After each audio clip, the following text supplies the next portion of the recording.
Alléluia. Veuillez vous asseoir dans sa présence.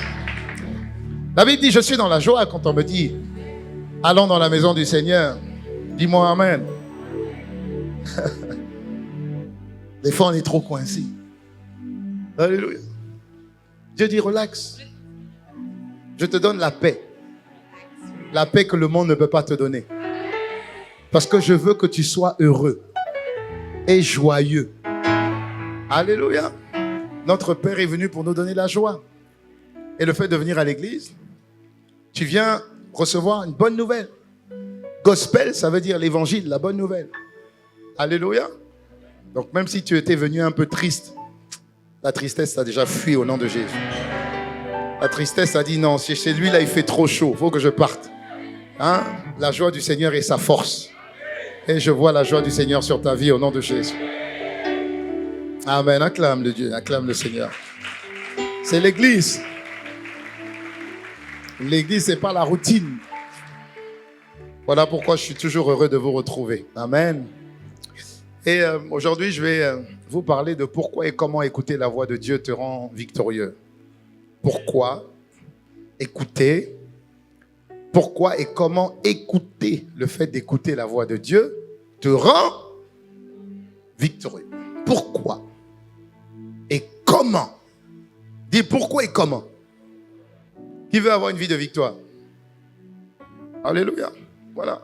Nous sommes nés de nouveau pour être victorieux dans la vie. Alléluia. Pour être victorieux à tout niveau dans la vie. Et Dieu est fidèle. Maintenant, il faut juste comprendre ce que Dieu dit à son église. Il faut comprendre ce que Dieu veut te communiquer. Parce que Dieu veut que ta joie soit parfaite. Et il dit dans 1 Thessaloniciens 5, je crois, verset 15, 16, 18, il dit, soyez toujours joyeux. Ok. À partir du moment où je sais que mon Père veut que je sois joyeux, alors il faut que je comprenne. S'il veut que je sois joyeux, c'est que il ne veut en aucun cas que je traverse des moments de tristesse. Vous savez, nous sommes tous, pour la plupart, des parents. Et je crois que si tu vois ton fils triste, ça te rend triste.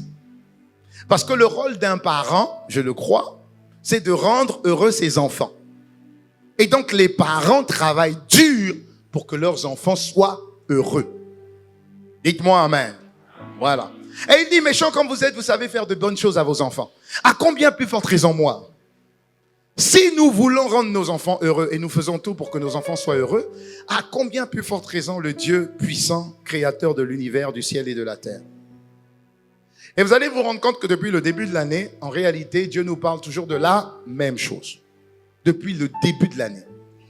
Le même sujet, mais présenté différemment. Mais en réalité, c'est toujours le même sujet. Et quel est ce sujet en réalité? C'est simplement, mon fils, ma fille, monte plus haut. Monte plus haut.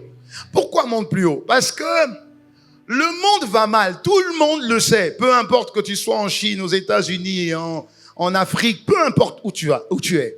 Le monde va très mal. Dis aïe. On va pas dire amen, on va dire seulement aïe. Parce que c'est un constat. Le monde va mal. Maintenant, ce que Dieu dit, c'est que il faut que tu quittes un peu le monde. C'est pas qu'il faut que tu sortes du monde physiquement, parce que tu es un être spirituel. Donc, il faut que tu connectes au spirituel d'où tu es venu, parce que tu es un ambassadeur. Donc, tu dois connecter à ta source pour recevoir des instructions qui te permettront, malgré le fait que ton environnement aille mal, que toi, tu continues à aller bien. Voilà pourquoi il dit, soyez toujours joyeux. Il dit une chose, dans Jean 13, verset 17, la version de Semeur. Regardez. Il dit, si vous savez ces choses, quoi? Mais tout ce que je vous ai dit.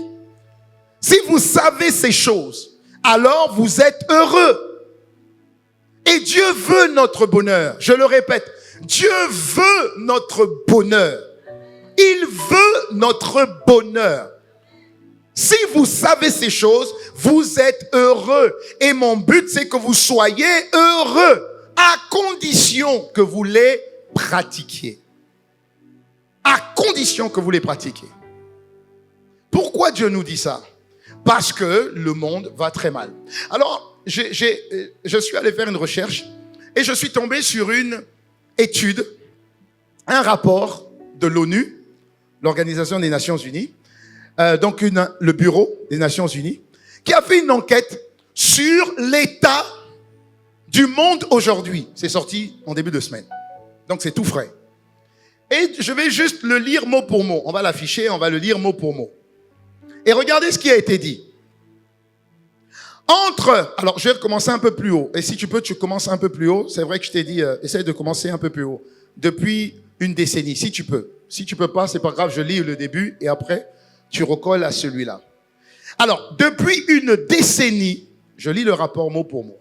Une succession de catastrophes arrive sur Terre et aux quatre coins du globe. C'est pas moi qui le dis, c'est l'étude de l'ONU. Une très récente enquête de l'ONU a sorti ce rapport que nous allons lire ensemble. On y va avec le rapport. Entre 350 et 500 catastrophes en moyenne à grande échelle se sont produites chaque année dans le monde au cours des 2 dernières décennies, donc depuis 20 ans. Selon ce nouveau rapport du Bureau des Nations Unies, c'est 5 fois la moyenne des 3 décennies précédentes. 5 fois la moyenne des 3 décennies précédentes. Les 20 ans, là, il y a eu 5 fois plus de catastrophes aux 4 coins du globe. Que quelqu'un dise aïe. On continue. Le rapport estime que d'ici 2030, nous connaîtrons annuellement 560 catastrophes dans le monde, soit 1,5 catastrophes par jour en moyenne. Seigneur. Selon ce rapport phare de l'ONU sur l'évaluation mondiale, le monde pourrait annuler les avancées sociales et économiques et être confronté à 1,5 catastrophes par jour d'ici 2030. Face à un tel scénario et dans un contexte du changement climatique, la planète doit s'attendre à davantage d'événements désastreux et provoqués par les sécheresses, les températures extrêmes et les inondations dévastatrices. Waouh. Continue. L'activité et le comportement humain se rajoutent, contribuent à l'augmentation du nombre de catastrophes dans le monde, mettant en danger des millions de vies et tous les acquis sociaux et économiques, selon le nouveau rapport des Nations Unies, et personne ne dira Amen. Voilà le rapport. Rajoutez à ça, les guerres, l'insécurité, même dans les grandes villes, même dans les villages. Parce que ça commence dans les villages ou dans les petites villes, et puis progressivement ça vient vers les grandes villes. L'insécurité, les violences urbaines. Rajoutez à tout ça. Tu te dis, mais mon Dieu, nos enfants vivront dans quel monde? Et je crois, pour ceux qui sont nés dans les années 70 quand même, je pense que si on retourne seulement à 30 ans avant, ou même 20 ans avant, l'éducation nationale était une bonne école. Amen. Très bonne école. Mais aujourd'hui, on fuit l'éducation nationale pour aller juste dans le privé. Et même dans le privé, aujourd'hui, c'est plus sécurisé. Parce que la drogue est rentrée dans le privé. L'insécurité est rentrée dans le privé. Donc, plus on avance, plus le monde va mal. Que quelqu'un dise aïe. Et pourtant, malgré tout ça, Dieu nous a prévenus. Et c'est ce qui est beau avec Dieu. Dieu nous a prévenus. Dans Matthieu 24, versets 6 à 8, la Bible dit, vous entendrez parler des guerres et des menaces de guerre. J'étais à Goma la semaine dernière. Fallait voir tous les messages que j'ai reçus. Merci, ça montre quand même que vous tenez à votre pasteur. Pasteur, tu rentres quand? Faut rentrer, pasteur, faut rentrer. Mais merci en tout cas pour vos messages. Amen. Voilà. Donc, vous entendrez parler des guerres, des menaces de guerre. Ne vous laissez pas effrayer. Car il faut que toutes ces choses arrivent. Mais qui parle? Jésus. Jésus dit, il faut que ça arrive. Ça signifie ça doit arriver. Cependant, ça ne sera pas encore la fin. Continue. Une nation se dressera contre une autre nation, on le voit. Un royaume contre un autre royaume, ça se voit. Et il y aura en divers endroits des famines, ça se voit. Des pestes, ça se voit. Des tremblements de terre, ça se voit. Et tout cela sera le commencement des douleurs. Rien que le commencement. Rien que le début. Oui, ça sera le commencement. Ok. Verset 12. Il dit, à cause de la progression du mal, l'amour d'un plus grand nombre va se refroidir. Et là, il parle des chrétiens. Mais celui qui va persévérer jusqu'à la fin, malgré toutes les nouvelles désastreuses, malgré une vie pénible, malgré la souffrance, malgré les guerres, malgré les incertitudes, malgré l'insécurité, celui qui va persévérer jusqu'au bout, celui-là sera sauvé. Alors on a deux manières de répondre à cette question. Enfin, à cette parole. Soit Amen. De toute façon, c'est la parole de Dieu, donc il faut dire Amen. Soit je refuse, arrière de moi. Mais non, c'est Dieu qui a dit. C'est Jésus qui a dit. Il a parlé. Alors, il y a deux manières de répondre, de réagir à cela. Si Dieu nous annonce ça, c'est que Dieu est en train de prévenir ses enfants en disant, Église, montez. Église, montez en maturité, montez en sagesse, montez en foi, montez en engagement, soyez fervents, servez plus, rapprochez-vous plus de moi, focalisez-vous plus sur l'essentiel.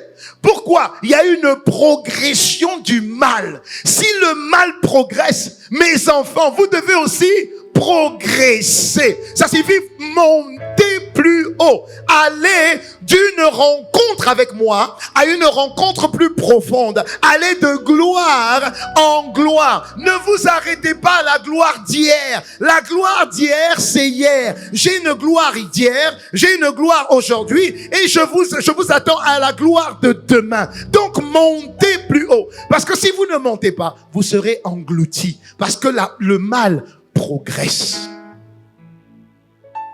Vous savez, quand il y a inondation, qu'est-ce qu'on fait? Tout le monde monte sur le toit.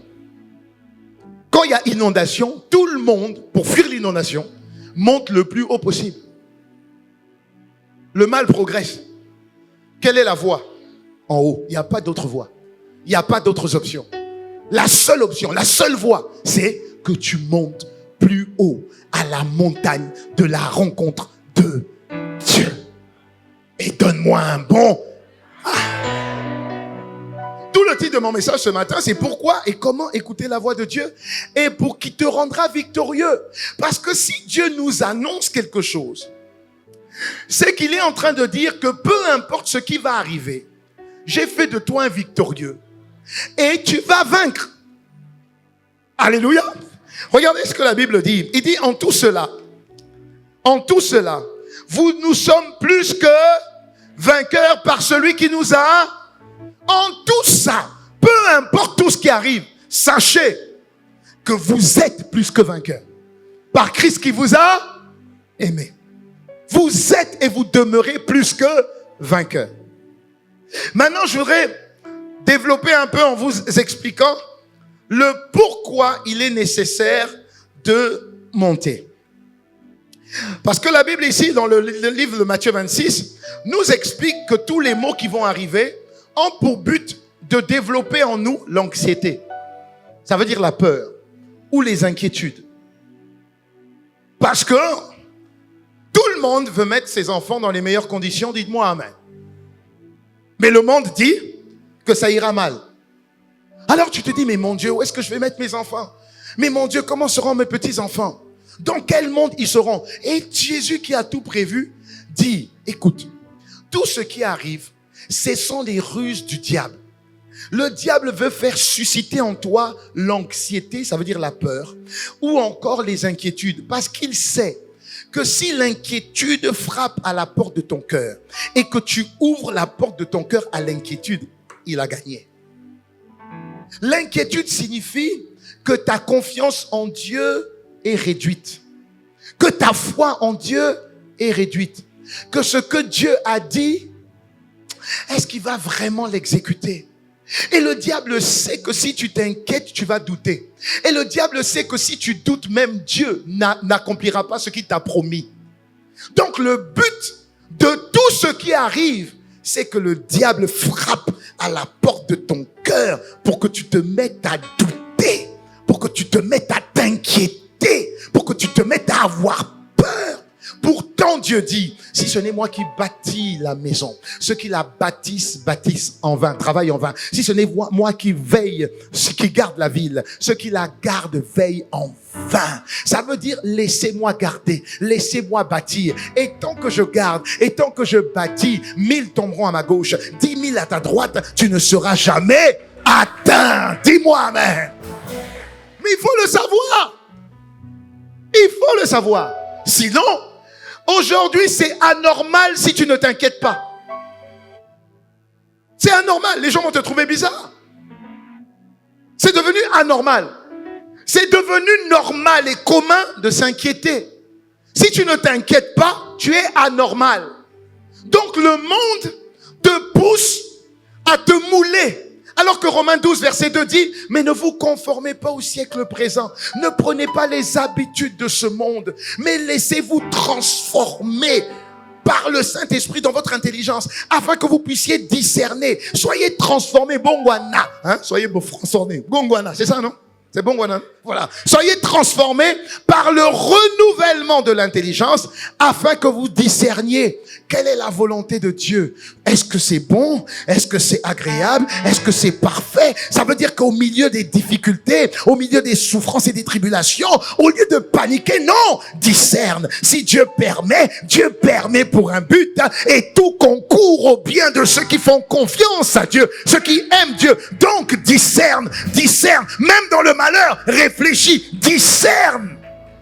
Mais ne laisse pas rentrer l'inquiétude. Ne laisse pas rentrer l'inquiétude. Tous les jours, on découvre de nouvelles maladies. Avec des noms tout aussi bizarres.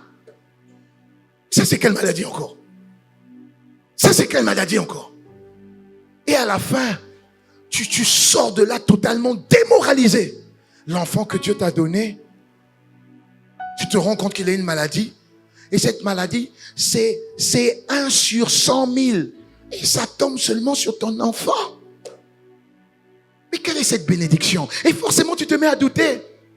Pourtant, tu sais que la bénédiction de l'Éternel ne se fait suivre d'aucun chagrin. Oui, mais pourquoi il y a cette maladie? Pourquoi? Dieu ne veut pas que tu t'inquiètes. Dieu veut que tu saches que quand Dieu a donné, toute bénédiction venant de Dieu, toute parole venant de Dieu est une bénédiction. Accroche-toi seulement, parce que le mal va s'accroître. Les gens seront de plus en plus mauvais. Est-ce que je parle à quelqu'un? Alors pourquoi est-il important d'écouter la voix de Dieu? Parce que écouter la voix de Dieu te rend victorieux. Oui, mais pourquoi et comment ça te rend victorieux? Comment? Enfin, je peux comprendre d'abord le pourquoi ça peut me rendre victorieux. Pourquoi? 3 raisons. Premièrement, parce que le Seigneur Jésus dit dans Matthieu 24, verset 6. Pourquoi? Parce qu'il te dit que tout ce qui va arriver là, le Seigneur Jésus nous a prévenu que la progression du mal, rajoutée, couplée aux catastrophes, sont des signes précurseurs que l'enlèvement va bientôt arriver. C'est-à-dire que Jésus va bientôt venir prendre ses fils. Attention, Jésus ne vient pas prendre l'église, hein.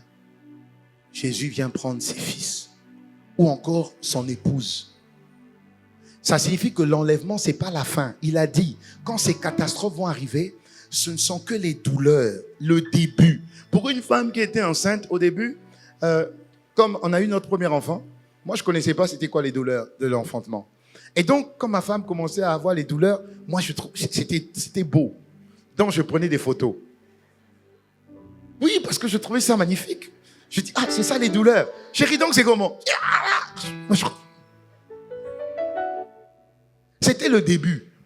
Mais papa, quand les douleurs sont arrivées, ne donne jamais ta main à ta femme quand les douleurs arrivent. Vrai. Elle m'a écrasé la main. Mais là, il parle, quand il dit, c'est le début des douleurs. Toutes ces catastrophes, Seigneur, que nous sommes en train de voir, ce n'est que le début. Le Covid, là, c'est que le début. Il dit oui, c'est que le début. C'est pour vous dire, attention, j'arrive bientôt. Et je viens chercher mon église. Ça ne sera pas la fin. Non, ça ne sera pas la fin. Ça annonce le retour. Donc Jésus vient bientôt et Jésus va venir prendre ses fils. Jésus va venir prendre son épouse. Ça signifie qu'il y a des gens dans l'église qui vont rester. Il y a des pasteurs qui vont rester, pas moi. Ils vont rester. Alléluia. Alléluia. Ils vont rester. Ils vont rester. Ils vont rester. Et après, ça sera la tribulation. Et la tribulation, c'est vraiment là, l'apogée des douleurs de l'enfantement. Donc Dieu nous dit, pourquoi tu dois entendre la voix de Dieu? Mais parce que Dieu te parle déjà. Tout ce qui va mal là, Dieu te dit, si tu es sage, prépare-toi. Prépare-toi. Fais de Dieu priorité numéro 1. Pourquoi? Parce que là, il y a des alertes. Il y a des alertes. Fais de Dieu priorité numéro 1. Bouge ton voisin. Dis, fais de Dieu priorité numéro 1. Pourquoi encore tu dois écouter la voix de Dieu? Deuxième point. Parce que nous devons être conscients que les inquiétudes ne sont que des portes d'entrée pour que le venin qu'on appelle assoupissement te pique. On a vu il y a 2 semaines que par les inquiétudes, le diable veut piquer ton zèle. Le diable veut piquer ta persévérance. Le diable veut piquer ta foi. Parce que dans le livre de Hébreux, on dit, imitez ceux qui, par la foi, le zèle et la persévérance, héritent des promesses. Donc, si tu n'as plus de zèle, tu n'auras plus de foi. Si tu n'as plus de foi, tu n'auras plus de persévérance. Et si tu n'as plus de persévérance, tu ne pourras pas hériter des promesses de Dieu. Alléluia. Donc, on est conscient que toutes ces inquiétudes, tout ce mal a juste pour but de susciter l'inquiétude. Mais comme tu le sais, tu ne tomberas pas dans le piège. Alléluia. Tu ne tomberas pas dans le piège. Philippiens 4, verset 6. Ne vous inquiétez de rien, mais en toute chose, faites connaître vos besoins. À qui? À Dieu. Comment? Par des prières, des supplications, avec des actions de grâce. Amen. C'est pas fini. Verset 7. Et la paix de Dieu, qui surpasse tout ce que tu peux comprendre sur cette terre, gardera ton cœur. Mais si ton cœur est gardé, ta foi est gardée. Si ta foi est gardée, ta persévérance est gardée. Si ta persévérance est gardée, ton zèle est gardé. Et donc, tu vas hériter à la fin. Tu tiendras à la fin. Donc, tu es conscient. Dis avec moi, je suis conscient que l'inquiétude est un piège. Dès qu'il va commencer à frapper, tu dis, je te connais. J'ouvre pas la porte. Alléluia. Oui. Tu rends grâce. Dis-moi amen. Troisième point, pourquoi écouter la voix de Dieu te rend victorieux? Parce que tu es conscient maintenant que si tu restes dans ce monde-là, tu es dans la vallée. Dieu veut que tu montes à la montagne. Nous savons que Dieu veut que nous quittions la vallée pour la montagne, parce que la montagne, c'est son habitation, c'est là où Dieu habite, afin d'entendre sa volonté. Et c'est là où, sur la montagne, nous avons la victoire. C'est sur la montagne que nous avons la victoire. C'est pas dans la vallée, dans ce monde, que nous allons à la victoire. Est-ce que jusque-là, tu me suis? Dis à ton voisin, il faut que nous déménagions. Définitivement. Prends tes bagages et montons. Alléluia. Le monde va mal. Alléluia. Regardez ce que la Bible dit dans Ésaïe 57, verset 15. La Bible dit, en effet, voici ce que dit notre Père le Très-Haut, celui dont l'habitation est éternelle, et le nom saint. J'habite dans les hauteurs et la sainteté. Mais je suis aussi avec l'homme brisé. Mais il est brisé où? Sur terre, dans la vallée. Afin de redonner vie à un esprit qui est abattu, à un esprit qui est désespéré, à un esprit qui est dans le désespoir, à un esprit qui est malheureux, afin de redonner vie à un cœur qui a été brisé par les souffrances de ce monde. Donc en restant à terre, tu es brisé. Mais en allant à la montagne, Dieu te redonne vie. Dieu te redonne l'espoir. Dieu te redonne le courage. Dieu te redonne la foi. Dieu te redonne l'espérance. Dieu te redonne la persévérance. Dieu te donne une raison de continuer. C'est sur la montagne que Dieu te redonne vie. Quelqu'un dit souvent, garde la tête au ciel et les pieds sur terre. Ne sois pas totalement sur terre. Tu es un enfant de Dieu qui doit devenir un fils de Dieu. Et pour passer de enfant à fils, tu dois monter en maturité. Tu dois monter en maturité. Voilà les 3 raisons du pourquoi il est important d'être sensible à la voix de Dieu. D'être sensible à ce que l'Esprit dit à l'Église. Alléluia. Donc nous sommes prévenus. Je ne peux pas m'inquiéter. Je refuse de m'inquiéter. Je refuse de m'inquiéter. Je refuse de m'inquiéter. Je refuse de m'inquiéter. Une fois, je vous ai fait ce témoignage, j'étais à la prière toute la nuit et j'avais laissé un de mes enfants à la maison. Et quand je suis rentré à 5 heures du matin, il y avait un attroupement devant la maison. Je demande, mais qu'est-ce qui se passe? Ils ont dit, il y a un voleur qui est arrivé. Je dis, un voleur? Il dit, oui, qu'est-ce qui s'est passé? Comme le diable est mauvais et rusé, comme par hasard, c'est seulement dans la chambre de mon enfant. Et bizarrement, cette chambre, la fenêtre était bizarrement laissée ouverte. Je dis, ah! Et qu'est-ce qui s'est passé? Il a poussé la fenêtre. La tête de l'enfant était là. Et il a commencé à enjamber. Papa Pasta à la prière. Mais je me suis mis à prier d'une manière anormale. Je ne savais pas pourquoi. C'était vers 2h, 3h du matin. 2h. Et j'ai prié à l'église pendant 2 heures en langue, 3 heures en langue. Et je ne comprenais pas pourquoi. Et quand je suis arrivé, et j'ai dit, alors, qu'est-ce qui est passé? Il dit, non. Comme on a un chien, et il faisait noir. Mais le chien est venu, et s'est arrêté, s'est mis à aboyer, aboyer, aboyer, aboyer. Et le gardien n'a pas compris pourquoi le chien s'arrêtait là. Comme il faisait totalement noir, il n'y avait pas le courant. Et donc, le gardien vient, et puis il voit le chien insister. Et puis, il prend sa lampe, et puis il met comme ça. Il voit un monsieur allongé, bloqué, comme ça. Et puis il a crié. C'est comme si le monsieur s'est réveillé. Et puis il a sauté, il est parti. Et puis je dis, mais c'est bizarre. Mais ça s'est passé à quel moment? Il dit aux alentours de 2h, 2h. J'ai dit, ah là là. Amen. Mais c'est pas tout. C'est pas ça le témoignage. C'est le après. Parce que je devais repartir à la prière. La voix dit, hein, tu vas repartir. T'as pas entendu, t'as pas vu. Tu vois, les inquiétudes viennent toujours. Toujours. Et donc là, je me disais, je savais ce que Dieu me disait. Mais savoir ce que Dieu te dit et faire confiance à ce moment-là, alors qu'il s'est déjà passé ça. J'ai dû dire, ah, si ce n'est Dieu qui garde, ceux qui gardent, gardent en vain, de toute façon.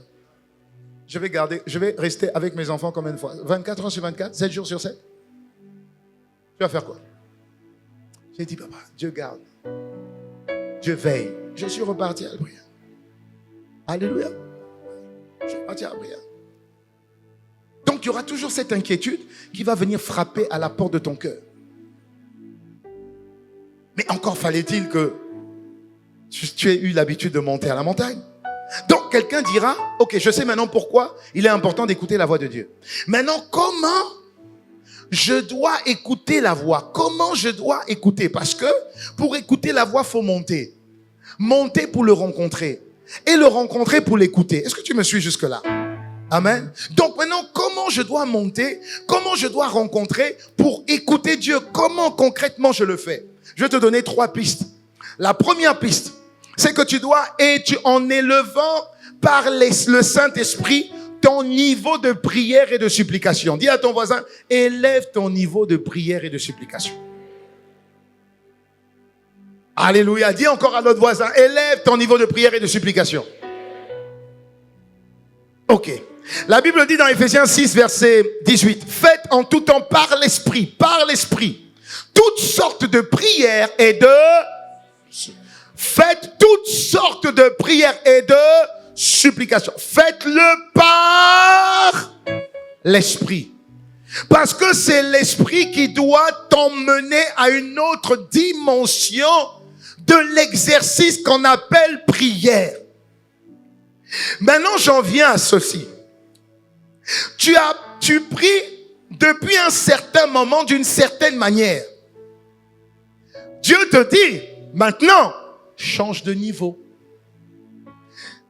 Sois beaucoup plus mature dans la prière.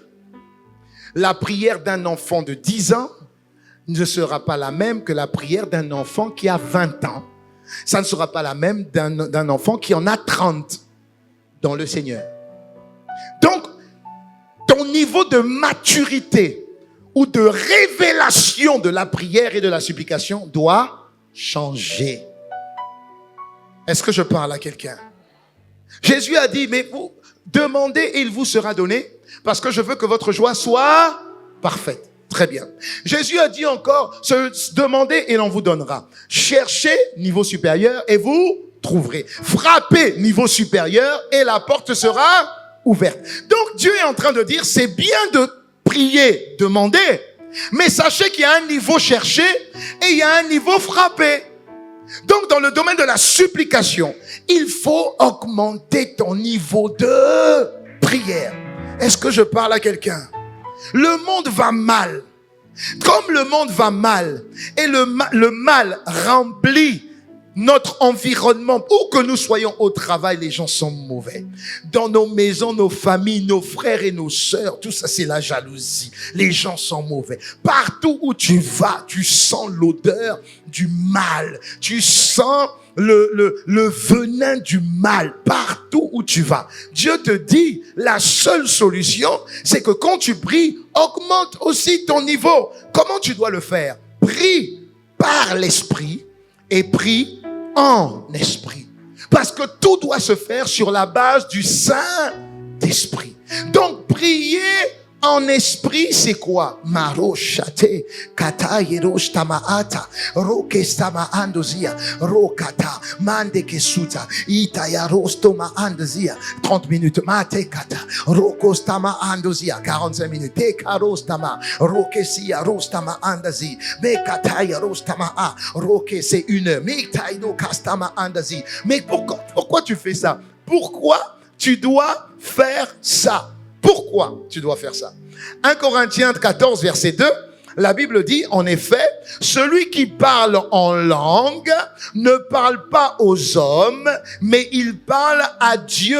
Et il parle à Dieu car personne ne le comprend. C'est en esprit qu'il dit des paroles mystérieuses. Ça signifie qu'en parlant en langue, en élevant ton niveau de prière et que tu pries en langue, tu t'exerces en langue, même si c'est quelque chose que tu sembles bizarre, c'est même bien que ce soit bizarre. Alléluia, c'est une bonne chose que ce soit bizarre. Parce que ton âme ne comprend pas ce que tu dis. La Bible dit que ton esprit communique avec Dieu. Mais pourquoi ton esprit a besoin de communiquer avec Dieu? Parce que ton âme a des informations terrestres. Comme le rapport de l'ONU. Comme le rapport du médecin. Qui dit que tu es stérile. Qui dit qu'il y a trop de fibromes, trop de kystes. Donc, madame, vous ne pouvez pas avoir d'enfant dans cet état. Donc, qu'est-ce qu'on peut faire? On va enlever vos kystes, on va enlever vos fibromes, mais pendant qu'on enlève là, entre le temps, ils vont repousser, faut faire un enfant. Mais c'est un enfant de Dieu. C'est une fille du Seigneur. Elle n'est pas mariée. Le Seigneur, je parle le Seigneur. Le docteur dit, là, faut faire un enfant. Hein. Qu'est-ce qu'il est en train d'injecter?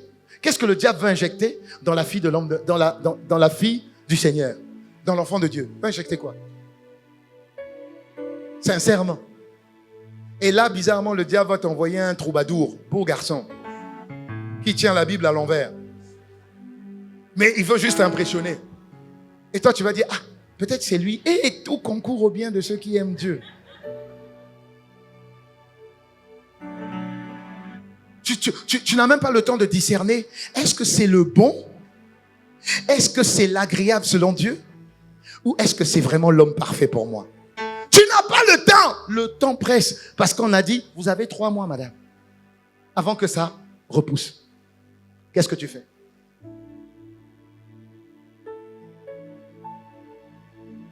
Sans compter que l'âge avance. Deuxième point. Sans compter que tes amis du monde, eux, ils ont déjà leur mari avec des enfants. Bon, si on peut appeler mari, hein, mais en tout cas, ils ont des enfants. Ils vivent en... Voilà. Tes amis ont une situation. Et toi, tu t'es gardé chaste. Hein? Et donc, même quand tu vois tes amis, ils te disent... Hey, tu as vu Zoé? Et toi, ton cœur... Et à côté de ça, maintenant, il y a le médecin qui dit 3 mois. Et puis tu as rencontré au monsieur un ancien ami d'école. Quand tu étais à l'école, il ne te voyait pas. Mais bizarrement, maintenant, il te voit. Donc, le diable fait tout concourir pour ton mal. Je parle à quelqu'un. Alléluia. Qu'est-ce que tu dois faire? La Bible dit, dans Psaume 147, verset 5, notre Seigneur est grand, dis Amen. Notre Seigneur est puissant par sa force, dis Amen. Son intelligence est sans limite, dis Amen. Ça signifie que Dieu a la solution, peu importe le dossier que tu lui proposes. Oh, mais donne-moi un meilleur Amen que ça. Peu importe le dossier que tu lui proposes, peu importe le dossier, son intelligence est sans limite. Bon, maintenant, comment accéder à cette intelligence? Mais la prière en langue. Comment accéder à cette ressource sans limite? Mais la prière en langue. Ton âme ne comprend pas, mais tant mieux que ton âme ne comprend pas. C'est un message codé, c'est une bonne chose. Regarde, je continue si tu permets. 1 Corinthiens 2, versets 9 à 10. Mais comme il est écrit, ce que l'œil n'a point vu, ce que l'oreille n'a point entendu, ce qui n'est pas monté dans le cœur de l'homme. Attention, Dieu l'a préparé, pas pour tout le monde, pour ceux qui l'aiment. Amen. Regarde la suite, verset 10. Or, c'est à nous que Dieu a révélé ce qu'il a préparé. Il l'a révélé par son esprit, car l'esprit examine tout et même les profondeurs de Dieu. Ça signifie que quand tu pries en langue, l'esprit sait exactement comment communiquer avec Dieu, qui est la source de ta solution, peu importe la situation. Alléluia. Tu dois monter, dis à ton voisin, monte, monte, monte. Dans tes sujets de prière, monte. Je peux comprendre qu'il y a 10 ans, tu étais encore enfant de Dieu et que tu avais encore besoin d'avoir des petits signes du Seigneur. Petite guérison, Dieu te donne. Petit travail, Dieu te donne. Petite percée, Dieu te donne. Mais papa, maman, au bout de 3 ans, au bout de 5 ans, ne prie plus les mêmes choses. Ne fais pas de Dieu un distributeur spirituel. Tu viens seulement, tu appuies, je veux ce chocolat-là, Seigneur. Et puis ça tombe. Et puis tu prends. Non. À un moment donné, Dieu veut que tu souffres un peu. Dieu veut que tu transpires. Dieu veut que tu montes. Dieu veut que tu frappes. Dieu veut que tu cherches, tu vois. Dieu veut que tu fournisses un effort. Mais fournir l'effort, c'est monter spirituellement dans la connaissance de la prière que tu as. Donc quand tu pries, tu ne pries plus pour toi. Tu ne pries plus pour tes besoins. Tu pries pour les besoins de ton Père parce que tu reconnais que tu es un héritier et qu'en tant que fils héritier, tu travailles pour propager, pour perpétuer l'héritage familial. Tu ne penses pas à toi. Tu penses à perpétuer le nom de Dieu. Notre Père qui est aux cieux, que ton nom soit sanctifié. Donc je travaille à la sanctification de ton nom. Je prie pour ça. Je ne prie plus pour moi, seulement pour moi. Est-ce que je parle à quelqu'un? Dis à ton voisin, monte. Dis, monte. Donc, pour monter à la montagne, il faut élever son niveau de prière et de supplication. Et cela se fait par le Saint-Esprit. Tu le fais en langue, oui, mais tu le fais aussi inspiré par l'Esprit. Ça veut dire que tu attends que Dieu te dise comment tu vas aborder cette prière ou ce temps de prière. Même si tu as une préparation d'un sujet, tu mets le sujet de côté et tu dis, Seigneur, je suis disponible. Dis-moi ce que tu veux que je dise au Père. Donc là, c'est la prière par l'Esprit. La prière en esprit, c'est la prière en langue. La prière par l'Esprit, c'est la prière qui est conduite par le Saint-Esprit, inspirée par les paroles de l'Esprit. Est-ce que je parle à quelqu'un? Ensuite, on passe au 2. Comment monter sur la montagne pour rencontrer et entendre Dieu? Tu dois t'aligner au protocole de Dieu. Dis protocole divin. Dis encore protocole divin. Partout, il y a des protocoles. Tu viens chez moi, il y a un protocole. Ça veut dire une manière de faire. Je vais chez toi, il y a un protocole. Une manière de faire. Tu vas chez les Chinois, ils ont leur manière de faire. Tu vas chez les Japonais, ils ont leur manière de faire. Alléluia. Donc, tu vas chez Dieu, il a aussi sa manière de... Oui, respecte le protocole de Dieu. Pourquoi? Dieu est Père et Roi. Et tout roi a un protocole. Si les présidents ont un protocole, le roi aussi a un protocole. Il y a une manière de s'adresser au président. Il y a une manière de s'adresser au roi. Il y a une manière de s'adresser à la reine d'Angleterre. Donald Trump est arrivé. Il a fait des choses. La reine d'Angleterre dit, mais... tu ne sais pas que je suis reine? Alléluia. Oui. Il y a des choses qu'on ne fait pas. Mais comme ils ne savent pas. Donc, des fois, tu peux t'approcher de Dieu, mais tu ne respectes pas le protocole. Et si tu ne respectes pas le protocole, ça risque d'être dangereux pour toi. Alléluia. Alors, quel est le protocole de Dieu? Psaume 100, versets 4 à 5. Il dit, très simple, entrez dans ses portes avec reconnaissance. Dans ses parvis avec des chants de louange. Célébrez-le. Bénissez son nom. Pourquoi? Verset 5. Car l'Éternel est bon. Et sa bonté dure toujours. Et sa bonté dure éternellement. Et sa fidélité de génération en génération. Voilà pourquoi quand il s'agit de célébrer Dieu au début du culte, il faut le célébrer vraiment. Lui dire vraiment merci. Je ne bouge pas pour les voisins. Je célèbre Dieu. Pourquoi? Mais je sais que sa bonté dure avant que je naisse, pendant que je nais et après que je sois mort. Sa bonté dure éternellement. Et il est fidèle. Donc si je reconnais la fidélité de Dieu, cette fidélité parlera même dans la vie de mes enfants et dans la vie des enfants de mes enfants. Sa fidélité parlera de génération en génération. Donc je dois respecter le protocole de Dieu. La version Parole de vie dit, entrer dans son temple, ça veut dire dans sa maison, entrer dans son temple en lui disant merci. Allez dans les cours du temple en chantant sa louange. Remerciez-le et rendez-lui gloire. Ça veut dire que quand tu rentres dans la maison du Seigneur, la joie du Seigneur doit te prendre. Mais des fois, tu rentres dans la maison du Seigneur. L'accueil dit, bonjour madame. Papa. Dans la maison de Dieu. Mais dans la maison de Dieu, on doit s'embrasser. Bonjour ma soeur, bonjour mon frère. Mais bienvenue dans la maison du Seigneur. Mais bienvenue. Tu fais comme si vous connaissiez. Mais papa, on se connaît où? En esprit, on se connaît. On se connaît en esprit. Alléluia. Il y a une église qui est très forte dedans. En Europe. Ils sont super forts. Quand tu rentres là, mais tu as l'impression que... Mais tu es même gêné. Tu rentres seulement. Bonjour mon frère. Et puis, comment allez-vous? Papa, c'est un excellent que tu dis merci. Et comme tu n'as pas l'habitude, tu viens de ICC Afrique. Et bonjour, oui.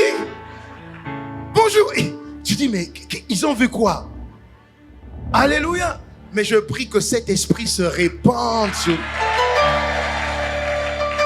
Qu'elle se répande sur nous. Ils sont forts dans la manière de témoigner l'amour. Alléluia. Mais c'est tellement merveilleux. Tu sais qu'un sourire est une délivrance pour quelqu'un? Un sourire est une délivrance pour quelqu'un. Mais essayons. Est-ce qu'on ne peut pas essayer jusqu'à la fin de l'année? On n'a que 8 dimanches. C'est ça, non? Avant la fin de l'année. 8 dimanches. C'est ça. À la fin, là. Oh, ma soeur. Viens, viens, bisous. Viens, viens, bisous. Viens, viens, viens. Mais viens, toi aussi, tu veux. Oh, ma soeur. Viens, viens, bisous. Je suis content de te voir au culte. Amen. Faut qu'on fasse ça. Faut qu'on choque les gens positivement. Amen. Faut chasser l'esprit là qui les entoure. Ils viennent comme ça. Non. Faut chasser cet esprit. On dit, ma soeur, mon Dieu, le Seigneur est bon. Dis Amen. Alléluia. On fait le pari. Il faut qu'on le fasse. Hein? 8 semaines. Il faut qu'on le fasse. Je suis sûr que les gens vont dire, papa, je connais l'église. Si je t'explique, tu ne vas pas comprendre. Viens seulement. Et puis on a gagné. Dis Amen. Acclamons le Seigneur pour ça. Oh Seigneur. Vraiment. Le Seigneur est bon. Son amour est pour toujours. De génération en génération, il est fidèle et il reste fidèle. Alléluia. Si on ne témoigne pas de cet amour, si on ne témoigne pas de cet amour, comment les gens sauront que Dieu est bon? Comment les gens sauront que Dieu est bon? Si on ne croit pas en la fidélité de Dieu, on ne reste pas fidèle jusqu'au bout, parce qu'il est fidèle pour ceux qui sont fidèles. Comment pourrons-nous dire comme David, j'ai été jeune, aujourd'hui je suis vieux? Je n'ai jamais vu le juste abandonné de l'Éternel, ni sa descendance mendiant sans pain. Dieu nous parle. Alléluia. Qu'est-ce qu'il y a de compliqué? Il dit, mes fardeaux sont doux, mon joug léger. Donnez-moi vos problèmes, à condition que vous portiez mon joug. Mon joug, c'est quoi? L'amour. Communique l'amour. Communique la joie. Fais du bien. Ça te prendra 2 minutes. Mais en 2 minutes, tu vas transformer la vie de quelqu'un à vie. Je saisis cette parole moi-même au nom de Jésus. Alléluia. En tout cas, moi, je vais le faire. Ils vont dire là-bas, ils ont un pasteur bizarre. Oui. Le pasteur aime les gens au nom de Jésus. Alléluia. Donc, on s'approche de Dieu justement avec reconnaissance. On s'approche de Dieu en disant merci, c'est ce qu'il dit. On s'approche de Dieu en disant merci. Et quand on le dit, on reconnaît qu'il est fidèle et qu'il est bon. Tu es conscient qu'il est fidèle, qu'il est bon, qu'il est grand, que sa bonté dure, que sa fidélité est éternelle. Donc, le fait de le dire, plus tu le dis, plus ton âme s'en souvient. David a dit, mon âme, bénis l'Éternel, hein? N'oublie aucun de ses bienfaits. Faut le bénir, bénis-le, bénis-le. Regarde d'où tu viens, bénis-le, n'oublie pas. C'est tellement facile d'oublier les bienfaits de Dieu et de s'attendre toujours à ce que Dieu fasse. Alléluia. Donc, bénis l'Éternel. Donc, quand on fait, on rend grâce à Dieu. Mon âme bénis l'Éternel et mon esprit magnifie son nom. Car la mort n'a pas pu le retenir. Même dans le tombeau, Jésus est Seigneur. Même dans le tombeau, Jésus est Seigneur. Mon âme bénis le Seigneur. Et mon esprit magnifie son nom. car la mort n'a pas pu le retenir. Même dans le tombeau, Jésus est Seigneur. Même dans le tombeau, Jésus est Seigneur. Quand tu te mets à chanter la fidélité de Dieu, la bonté de Dieu, tu es humble. Tu es reconnaissant. Et Dieu te rappelle d'où il t'a sorti. Et s'il l'a fait, alors il est capable de le faire encore. Alléluia. Et tout ça, c'est l'action de grâce. Tout ça, c'est l'action de grâce. C'est pourquoi l'action de grâce est puissante. L'action de grâce prouve ta confiance en Dieu en toutes circonstances. L'action de grâce est la preuve tangible que Dieu veut faire, que Dieu peut faire et que Dieu finira par faire dans ta vie. Peu importe la durée de tes soucis et de tes problèmes, Dieu finira de faire. Dieu finira par faire ce qu'il a promis. L'action de grâce te sort du désespoir pour te redonner de l'espoir. L'action de grâce emmène la lumière au milieu des ténèbres. Tu sais, il y a un adage qui dit que peu importe la durée de la nuit, le jour se lève toujours. La Bible dit, c'est la même chose, la Bible dit, psaume 30, verset 15, le soir arrivent les pleurs et le matin l'allégresse. Ça signifie peu importe la durée de tes problèmes, sache que tout problème a une fin. Ils ont tous un visa à durée déterminée. Alléluia. C'est rare qu'on te donne un visa à durée déterminée. C'est rare qu'on te donne un visa comme ça. Visa à vie, ça n'existe pas. Soit tu as la nationalité, soit tu as un visa, 3 ans, 10 ans, mais il y a toujours un terme. Donc, à tous tes problèmes, il y aura un terme. Le jour se lèvera. Et le jour dure plus que la nuit. Alléluia. Je te vois sortir de tes ténèbres au nom de Jésus. Je te vois sortir de tes difficultés au nom de Jésus. Je te vois sortir de tes souffrances au nom de Jésus. Je te vois sortir de tes blocages au nom de Jésus. Dis-moi encore Amen. Respecte seulement le protocole de Dieu. Même quand tu marches dans la vallée de l'ombre de la mort, ne crains aucun mal. Pourquoi? Sa houlette et son bâton te rassurent. Il dit te rassure, ça veut dire quoi? Il est là. Pourtant, tu marches dans la vallée de l'ombre de la mort. Oui. Tu sens la chaleur. Oui. Tu sens la mort. Oui. Mais tu ne mourras pas. Pourquoi? Tu vivras. Tu raconteras les œuvres de Dieu. Dis-moi Amen. Lâche rien. Alléluia. Aligne-toi sur le protocole de Dieu. Pourquoi? Action de grâce toujours. Comment tu vas? Excellemment bien par la grâce de Dieu. Toi, bien, seulement bien. Bien. Même très bien même. Alléluia. Très bien. Quand tout va mal, je sais que la victoire est derrière. Tout va bien. La femme, je crois que la femme, c'est pas la femme sulamite. La vieille femme avec l'enfant, avec Élisée. Elle perd son enfant. Son mari dit, chérie, tu vas où? Ça va? Tout va bien, chérie. J'ai perdu un enfant, mais je te dis pas, mais tout va bien. Faut avoir cette attitude. C'est simple? Non. Mais quand tu as l'habitude de et puis après tu rentres dans l'action de grâce. Tu rentres dans l'action de grâce. Tu vois, tu rentres dans l'action de grâce. Tu te rappelles des bienfaits de Dieu. La louange, c'est louer les hauts faits de Dieu. Tu te rappelles ce que Dieu a déjà fait. Tu te dis, oh, diable t'a menti. S'il a fait, il va encore faire. Si j'ai vu sa gloire, il y a une gloire plus grande qui arrive devant moi. Donne-moi Amen. C'est je te vois comme ça au nom de Jésus. Troisième point, qu'est-ce que tu dois faire? Troisième point, tu dois développer et garder une attitude d'obéissance jusqu'au bout. Dis, sois obéissant jusqu'au bout. J'ai dit développer et garder une attitude d'obéissance jusqu'au bout.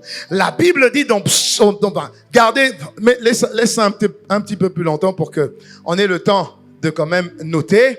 Garder et développer l'attitude d'obéissance jusqu'au bout. L'obéissance est un sacrifice. Dis Amen. En réalité, l'obéissance est le plus grand des sacrifices. Parce que même quand tu donnes, tu t'engages, on s'est engagé par exemple pour construire le temple de Dieu, et on a pris des engagements lourds. Et des fois, tu as du mal à tenir tes engagements. Amen. Mais la Bible dit que l'obéissance à la parole est plus que les sacrifices.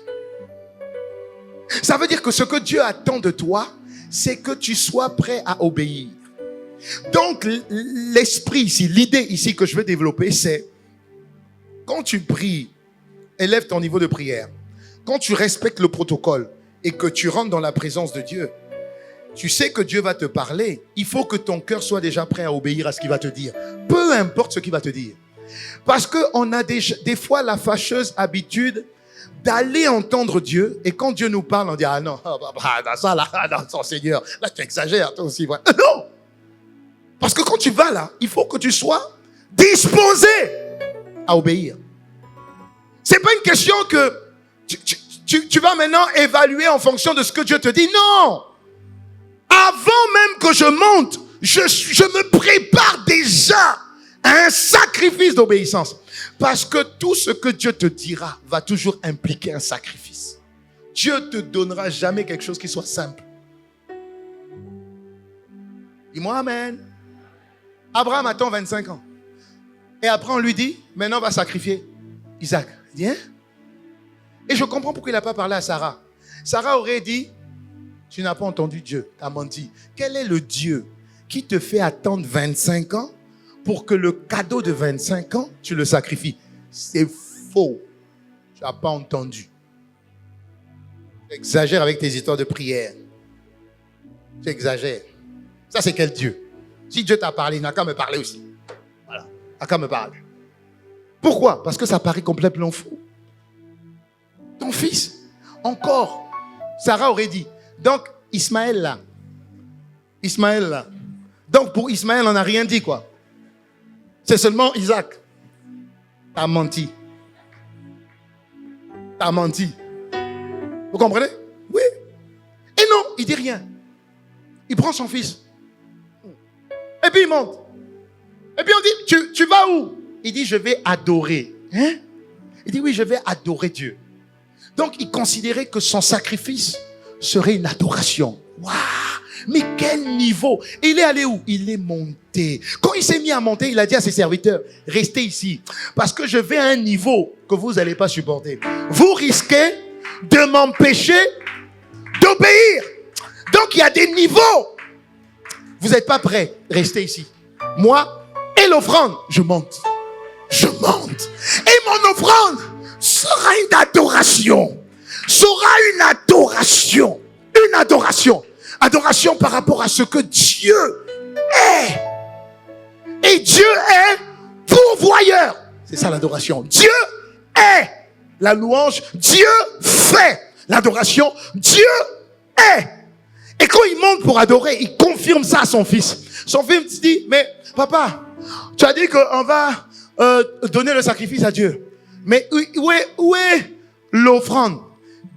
Abraham dit, Dieu pourvoira. Dieu est le pourvoyeur. Dieu pourvoira. Et il monte. Dieu dit rien. Il dépose le fils. Dieu dit rien. Il aiguise le couteau. Dieu dit rien. Il prend le couteau.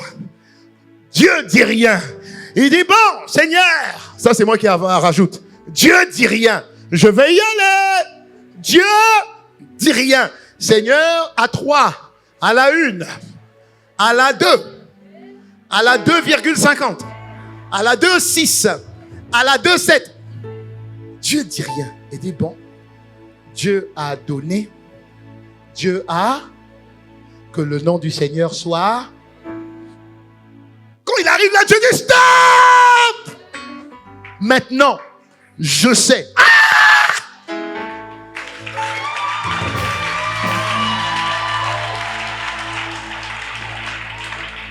L'obéissance! L'obéissance!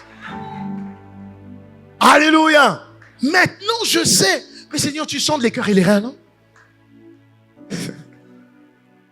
Dieu a besoin de voir en toi une attitude, un cœur de quelqu'un qui obéit. Regarde encore ce que Dieu dit. Il dit dans 1 Jean 5, verset 2, Bible, parole de vie. Il dit, comment savoir que nous aimons les enfants de Dieu? Nous les aimons si nous aimons Dieu et si nous obéissons à ce que Dieu dit. Ok. Donc, l'amour, c'est obéir à ses commandements. Oui. Regardez Luc 11, verset 28. Toujours parole de vie. Il dit, mais Jésus répond, dis plutôt, ils sont heureux. Qui? Ceux qui écoutent la parole et qui lui obéissent. Donc, le bonheur, c'est écouter Dieu et obéir à Dieu. C'est ça le bonheur. La formule du bonheur, écoute Dieu et obéis. C'est pas plus compliqué. Ça veut dire qu'on doit faire de l'écoute de Dieu notre priorité absolue. Quand il n'y a plus la voix de Dieu, il n'y a plus de voie sur laquelle nous devons aller. La voix de Dieu nous enseigne la voie à prendre. Psaume 32, verset 8. Je t'instruirai, ça veut dire je te ferai connaître ma voie et je te montrerai la voie que tu dois suivre. Je te conseillerai et j'aurai le regard sur toi. Qu'est-ce que ça veut dire? Ça veut dire que entendre la voix de Dieu te fait gagner du temps. Dis-moi amen. Entendre la voix de Dieu te rassure. Je te conseillerai, j'aurai le regard sur toi. Dis-moi amen. Entendre la voix de Dieu te sécurise, comme Dieu a dit. Je veux ce que Dieu a dit. Sécurité, assurance, protection. Entendre la voix de Dieu est donc le remède à tous les problèmes qu'on rencontre, peu importe le problème. La solution que tu recherches, c'est juste dans la voix de Dieu. C'est tout. C'est pas aller taper quelqu'un que tu connais. Ah non, je connais mon cousin là, il est ministre. Oh. Je connais mon cousin, il est ministre. Non, je connais un ami qui connaît quelqu'un qui peut t'aider. Oh, tu es en train de t'enfermer. Tu vas être redevable. Tu t'enfermes. Tu t'enfermes. La solution, c'est monter. C'est tout. Et quand tu montes là, sois prêt à pratiquer. C'est la solution à tous les soucis. Dis-moi amen pour m'encourager encore. Regardez Matthieu 6, versets 31 à 34. Il dit, ne vous inquiétez de rien. Ne dites pas, s'il vous plaît, ne dites pas. Ne dites pas, que mangerons-nous, que boirons-nous, avec quoi nous habillerons-nous. Verset 32. Il dit, en effet, tout ça, ce sont les membres des autres peuples qui le recherchent, pas vous. Or, votre Père sait de quoi vous avez besoin. Donc, ne lui demandez pas les autres choses que les autres peuples recherchent là. Verset 33. Recherchez d'abord le royaume et la justice de Dieu et tout cela vous sera donné en plus. Verset 34. Ne vous inquiétez donc pas. Ne t'inquiète pas. Dis à ton voisin, ne t'inquiète pas. Ne t'inquiète pas. Le lendemain prendra soin de lui-même. À chaque jour, son lot de peine. Ne t'inquiète pas pour demain. Demain. Cher aujourd'hui. C'est pourquoi les gens ont la tension. La tension, c'est quoi? Hyper tendu. Trop de problèmes. Mais tu penses à quoi? Mais voilà, je ne sais pas comment je vais payer l'écolage de ma fille. C'est quand? Le mois prochain. Ah, mais c'est le mois prochain. Dieu peut faire et Dieu va faire. Dieu peut faire et Dieu va faire. Dis-moi amen. Je vous ai fait ce témoignage quand je devais payer l'école de ma fille. On m'a fait une relance, 2 relances, 3 relances. Il faut payer. Et on était le week-end. Il faut payer. Je dis ok, je peux payer. Après, j'ai dit à Dieu, et Dieu. À l'école, ils savent que je suis pasteur. Hein. Je crois que ça serait pas trop bien pour toi que ma fille, on lui interdit l'entrée à la classe parce que son papa, pasteur, n'a pas payé. Parce que je te dis déjà ce qui se passera dans son cœur. Elle ne voudra pas te servir. Hein. Elle dit, si mon père a servi et puis il a eu ça, tu vois ce que je veux dire? Moi, je te mets aucune pression, mais moi, je te dis seulement, hein, après, Seigneur, moi, je dis ça, je dis rien. Je suis allé... Ah oui, après, il y a eu... j'ai dit ça vendredi. Dimanche, j'ai prêché et il y a un couple qui a quitté le Bénin. Non, le Togo. est venu à Pointe-Noire pour assister au culte avec sa femme et son enfant. Et à la fin, ils viennent me voir au bureau. Et puis ils me disent, ah pasteur, vraiment, nous sommes venus te saluer. Je dis, ok, très bien. Mais vous venez d'où? De ICC Togo. Je dis, wow, vous venez de loin. Je dis, oui. Ah, on est venu t'apporter l'offrande. Je dis, hein? De loin, vous ne pouvez pas l'envoyer? Il dit, non, non, on ne peut pas l'envoyer. On est venu pour te dire, tu vois cet enfant-là? Je dis, oui. Donc, c'était un séminaire il y a 2 ans, tu as prié, tu as mis la main sur le ventre de ma femme. Voilà, on a eu un enfant, cet enfant, c'est lui. Je dis, oh, gloire à Dieu, merci Seigneur, que Dieu vous bénisse. Et dit, voilà, on a fait tout le voyage pour te remettre l'offrande. Tiens, j'ai prié pour eux, amen, je suis parti. J'ouvre l'offrande, c'était exactement la somme. J'ai dit, bah, pour l'école du lendemain. J'ai dit, je me suis mis à louer. Et nous te louons. Et puis les anges disaient, ouais, c'est maintenant que tu loues. Tu aurais dû louer avant de recevoir. C'est maintenant que tu loues. Non, je louais, j'étais content. Mais je sentais que bon. Après le soir, je vais à un séminaire. Et c'était pasteur Wafo qui prêchait. Un bon séminaire. Hein.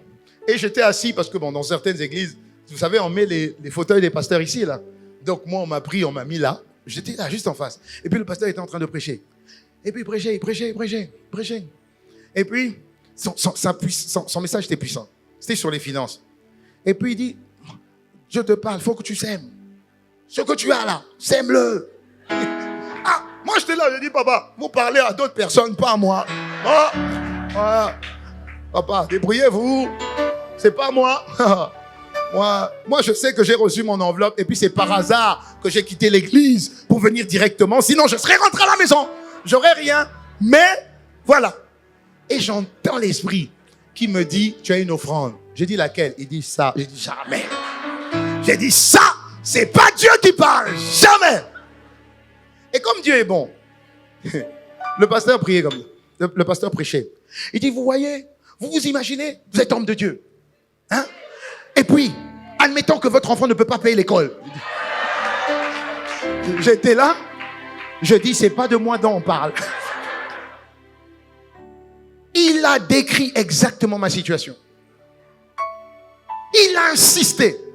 J'ai dit, derrière, j'ai dit, Seigneur, c'est bon, je donne. Je vais à son hôtel, et après je viens, et puis je lui dis, bon, pasteur, vraiment, le message était puissant. Dieu m'a dit de s'aimer, donc je sais. Donc, je lui donne l'offrande comme ça. Et puis, je ne veux pas lâcher. Donc, il tire comme ça. Moi, je dis, Seigneur, demain, c'est lundi. Et c'est la dernière relance. Demain. À chaque jour suffit ça. J'ai libéré l'offrande. Je suis rentré à la maison. Lundi, on ne m'appelle pas. Oh Dieu. Peut-être que quelqu'un a effacé la dette. Mardi, on ne m'appelle pas. Mercredi, il y a une de mes filles qui vient à la maison.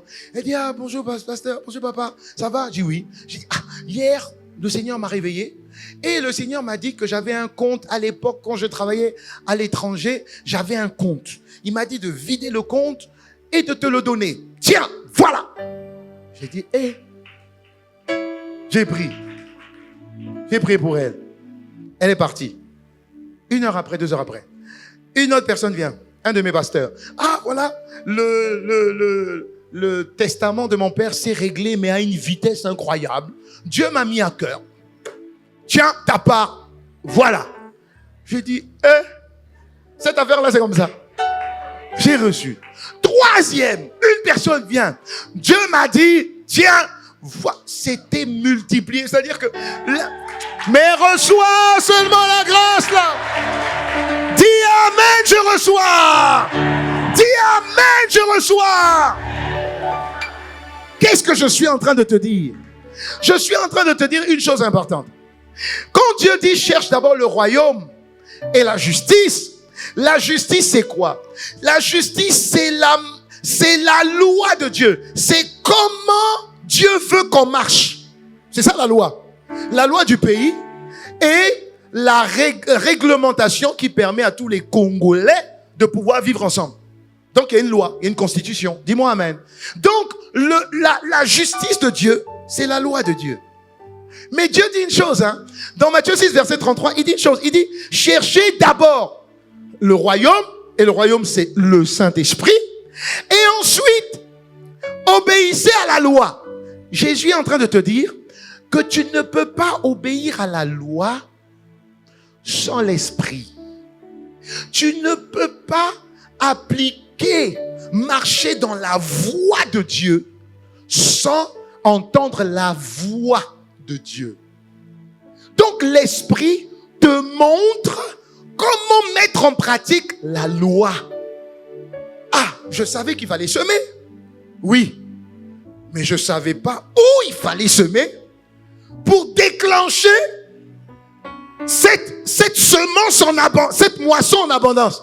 Parce que Dieu dit, il ne va pas me donner le juste assez. Il va pas juste me donner une enveloppe qui permettra juste de payer les collages. Non, il m'a montré que non seulement il peut subvenir à ce que je demande, parce que j'ai demandé, mais il peut donner au-delà de ce que je demande et même au-delà de ce que j'espère. J'ai reçu au-delà de ce que j'espérais. Comment j'ai reçu ça? Par la voix. La voix m'a dit, sème-la. Alors que je connais la loi de la semence, je connais la loi de l'honneur. Est-ce que je parle à quelqu'un? Alléluia. Donc, le Saint-Esprit t'instruit sur la voie de Dieu. Et la loi de Dieu est juste le principe. Maintenant, pour mettre en pratique le principe, il te faut l'instruction de l'Esprit. Voilà pourquoi tu ne peux pas te contenter juste des promesses. Tu peux pas. Est-ce que vous me suivez? Vous ne pouvez pas juste vous contenter de ce que Dieu a dit. Oh, Dieu a dit ça. Dieu m'a donné telle parole. Dieu m'a donné telle parole. Tu te rendras compte que Dieu t'a donné telle parole depuis longtemps. Et tu as l'impression qu'elle tarde. Et puis tu te contentes de, tu sais, les prophéties écrites là. Car si elle tarde, elle s'accomplira certainement. Tant certainement là, ça fait longtemps, hein. Tu vois? Et donc, pourtant, Dieu t'a donné la parole. Mais ça, c'est des choses qu'on ne comprenait pas hier. Donc, aujourd'hui, je comprends que je peux avoir la promesse, je peux avoir la loi, mais maintenant, je dois quand même monter pour dire à Dieu, Seigneur, tu as dit. Maintenant, comment je dois le pratiquer puisque tu as dit? Maintenant, j'ai besoin d'entendre ta voix. Est-ce que vous me suivez? J'ai besoin de la voix. Donc, en réalité, tout le monde a besoin de la voix de Dieu. La voix te montre la voix. La voix que tu entends, V-O-I-X, te montre la voix, V-O-I-E. Et je vais vous donner un exemple. Parce que les exemples bibliques sont toujours magnifiques. Genèse 32, versets 4 à 8. On va parler de Jacob. Vous connaissez Jacob? Il a trompé son frère qui s'appelait Ésaü. Qu'est-ce qu'il a fait? Il a pris la bénédiction que Isaac devait remettre à son premier fils qui était Ésaü. Donc, il a fui. Rappelez-vous, il a fui avec la bénédiction que son père lui avait donnée. Et donc, Ésaü a toujours eu une dent contre son frère. Vous vous rappelez? Très bien. Donc, il s'est passé plusieurs années, plus de 14 ans. Jacob envoya devant lui des messagers à son frère Ésaü dans le pays de Saïr, dans le territoire d'Édom. Il dit quoi? Il dit, et il leur donna cet ordre: vous transmettrez ce message à mon frère Ésaü, entre parenthèses, que j'ai trompé et j'ai entubé, comme dit le pasteur Yvan. Alors il dit, voici ce que dit ton serviteur Jacob. J'ai séjourné chez Laban plus de 14 ans et je suis resté jusqu'à maintenant. Ok. J'ai des bœufs, des ânes, des brebis, des serviteurs, des servantes. Et j'envoie des messagers te l'annoncer. Je veux te dire que je suis riche comme Crésus. Mon Seigneur, et j'espère trouver grâce à tes yeux par les offrandes. Parce que je sais que l'offrande est une loi. Dis-moi amen. Ok. Les messagers sont allés donc chez Ésaü et reviennent vers Jacob en disant, nous sommes allés trouver ton frère Ésaü et il marche à ta rencontre avec 400 hommes. Hein? 400 hommes? Mais je lui ai dit que je viens en paix. Lui, il vient avec 400 hommes de guerre. Ah, quand même. Ok. Ésaü fut très effrayé et saisi d'angoisse. Il partagea en deux camps, ceux qui étaient avec lui, les brebis, les bœufs et les chameaux. 2 camps, on ne sait jamais. Si un perd, peut-être que je vais pour même avoir l'autre. Ok. Regarde la suite, verset 9. Il dit, vite, ne me retarde pas. Et il se disait, si Ésaü attaque l'un des camps et le bat, le camp qui restera pourra se sauver. Très bien. On continue. Jacob dit, Dieu de mon grand-père. Maintenant, il reprend ce que Dieu lui a dit. Promesse. De mon père Isaac. Éternel, toi qui as dit, retourne dans ton pays. C'est toi qui m'as dit de repartir. Dans le lieu de ta naissance, c'est toi qui m'as dit de repartir. Et je te ferai du bien. Tu as dit que tu me feras du bien. Et quand je vois de mes yeux, je vois 400 hommes qui viennent me faire la peau. Ok. Je suis trop petit pour toutes les grâces et pour toute la fidélité, rappelez-vous des prières de tout à l'heure, dont tu as fait preuve envers moi. Je le reconnais. Je ne suis que ton serviteur. En effet, j'ai passé ce Jourdain avec mon bâton et maintenant je peux former 2 camps. Tu m'as béni gravement. Je me rappelle d'où je viens. Dis-moi amen. Continue. Délivre-moi donc de mon frère Ésaü, car j'ai peur qu'il ne vienne et qu'il me frappe sans épargner la mère et les enfants. Seigneur, c'est toi-même qui as dit, je te ferai du bien, je rendrai ta descendance pareille au sable de la mer, si abondant qu'on ne peut le compter. C'est toi qui as parlé. Et c'est à cet endroit-là que Jacob, écoutez maintenant, c'est à cet endroit que Jacob passa la nuit. Je vous ai dit qu'il se passe beaucoup de choses quand nous prions la nuit. Dites-moi amen. Et donc, il a passé la nuit à intercéder, à supplier sur la base de ce que Dieu lui avait dit. Que quelqu'un me dise amen. Souvenez-moi bien, on atterrit. Puis, il prit dans ce qu'il avait sous la main pour faire un cadeau à Ésaü. Suivez. 200 chèvres, 20 boucs, 200 brebis, 20 béliers, 30 chamelles avec leurs petits qu'elles allaitaient, 40 vaches, 10 taureaux, 20 ânesses, 10 ânes. Wow, offrande puissante. Il les remis à ses serviteurs, troupeau par troupeau, séparément. Et il dit à ses serviteurs, passez devant moi en laissant un intervalle entre chaque troupeau. Ok, continue. Il donna cet ordre premier. Quand mon frère Ésaü te rencontrera et te demandera, à qui es-tu? Où vas-tu? Et à qui appartient tout ce troupeau devant toi? Tu répondras, à ton serviteur, pas ton frère, à ton humble serviteur, Jacob.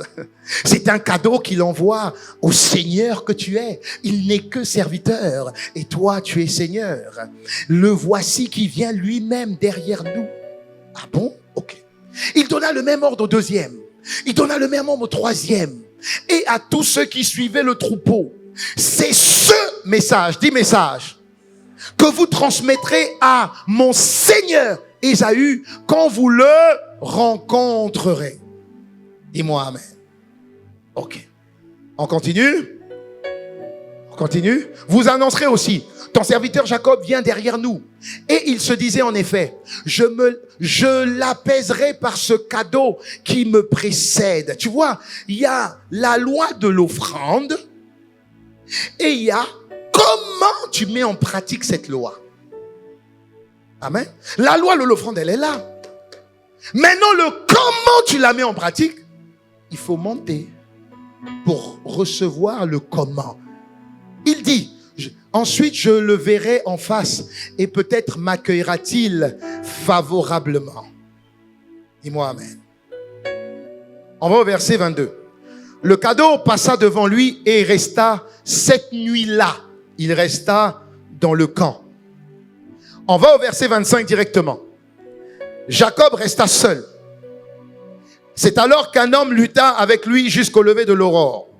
Voyant qu'il n'était pas vainqueur contre lui, cet homme le frappa à l'embouchure de la hanche. Celle-ci se déboîta pendant qu'il luttait avec lui. Verset 29. Il ajouta, ton nom ne sera plus Jacob, mais tu seras appelé Israël, car tu as lutté avec Dieu et avec les hommes, et tu as été... Oh, il a été vainqueur sur la montagne avant d'être vainqueur devant Ésaü. Alléluia. Mais quelle a été sa stratégie?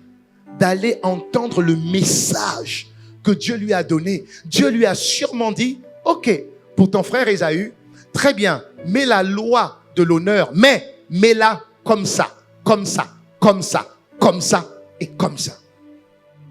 Ça signifie que la promesse que Dieu te donne n'est pas suffisante. Ce que Dieu nous donne comme promesse ne nous épargne pas des problèmes, des attaques. Non.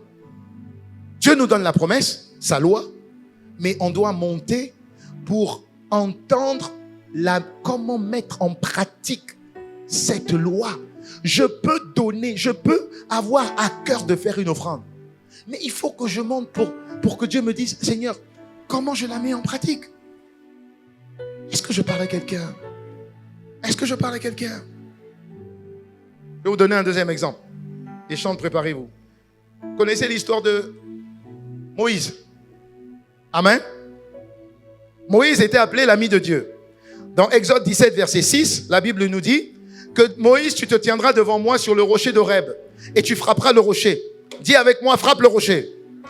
Ok. Et il sortira de l'eau et le peuple boira.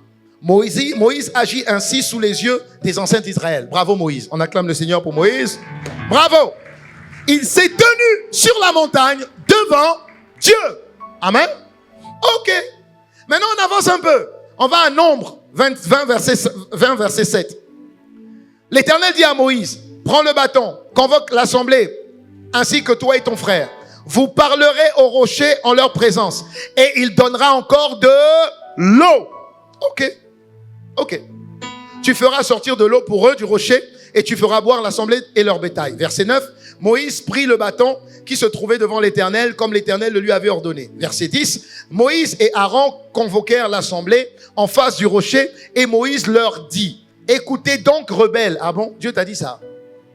Est-ce que Dieu t'a dit que tu dois traiter les enfants de rebelles? Moïse commence. Rebelles, est-ce de ce rocher que nous ferons sortir de l'eau pour vous? Puis Moïse leva la main, frappa 2 fois le rocher. Et Dieu honore toujours la parole qui sort de ses serviteurs. Donc l'eau sortit en abondance. L'assemblée but, ainsi que tout le bétail. Moïse a dit, ouais, ils doivent connaître que moi je suis l'ami de Dieu. Quand je parle, ça arrive. Bon, à l'époque, il ne disait pas Amen. Regarde la suite. Alors, l'Éternel maintenant dit à Moïse et à Aaron, puisque tu n'as pas eu confiance en moi et tu n'as pas respecté ma sainteté, je t'ai dit de parler, je ne t'ai pas dit de taper.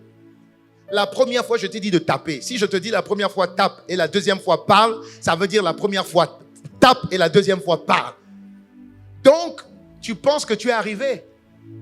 Comme tu es le grand Moïse qui a fait des exploits, comme tu es déjà à ce niveau, tu penses que tu es arrivé. Ok, sentence, tu ne verras jamais Canaan. Jamais. Ni toi, ni Aaron. Qu'est-ce que Dieu veut montrer? Dieu veut te dire que quand Dieu te demande de faire quelque chose, pour la même chose, Dieu veut que tu remontes pour qu'il te dise encore comment il faut que tu refasses. Même si c'est le même problème. Même si c'est le même problème. La même situation. Dieu veut que tu reviennes. Et on fait souvent cette erreur. Une sœur vient en disant, ah, l'église là, toi, tu n'as pas eu d'enfant. Moi, je connais une maman là, dans un coin. Elle prie bien. Elle, quand elle fait des prophéties, ça marche. Toi, tu as la pression parce que tu n'as pas d'enfant. Et tu écoutes cette dame. Parce que ça a marché avec cette personne. Donc toi aussi tu vas. Et puis tu écoutes une soi-disant femme qui prie, qui est spirituelle. Qui n'a pas d'église. Elle est seulement dans un coin. Elle a seulement comment on appelle ça? Un groupe de prière. Parce que tu penses que ce qui a marché sur les autres marchera aussi pour toi. Dieu ne fait jamais les choses 2 fois de la même manière. Pourquoi? Dieu ne veut pas que ce qu'il a dit devienne une doctrine. Dieu veut qu'on dépende de lui à chaque moment et à chaque instant. J'ai pris du temps pour vous expliquer ça. Mais c'est juste pour montrer que Dieu parle tantôt d'une manière, tantôt d'une autre. Mais des fois, on n'y prend point garde. Et ce n'est pas parce que tu fais beaucoup de choses avec Dieu et que tu as eu la grâce de voir Dieu dans différents domaines de ta vie que ça te donne le droit de ne plus monter, écouter Dieu. Jésus lui-même a dit, je ne peux rien faire de moi-même, mais ce que j'entends, je juge. Ce que j'entends, je juge. Et on entend sur la montagne. Il dit, je ne cherche pas ma volonté. Je ne cherche pas ma volonté. Pourtant, je suis fils de Dieu. Et pourtant, les miracles m'accompagnent. Mais les miracles ne me qualifient pas de victorieux aux yeux de Dieu. C'est pas parce que j'ai des témoignages que je peux être qualifié de victorieux. Est-ce que l'église, vous me suivez? Est-ce que vous me suivez? Derrière, est-ce que vous me suivez? C'est pas parce que Dieu te fait voir ses œuvres et que voici les miracles qui accompagnent ceux qui auront cru que Dieu te qualifie de victorieux. Non, non. Dieu qualifie de victorieux ceux qui vont à la montagne et ceux qui écoutent Dieu. Jean 4, verset 34 dit, Jésus dit, ma nourriture, c'est d'obéir à la volonté de Dieu. Ma nourriture, c'est d'obéir à la volonté. Mais comment connaître ta volonté si je ne t'entends pas?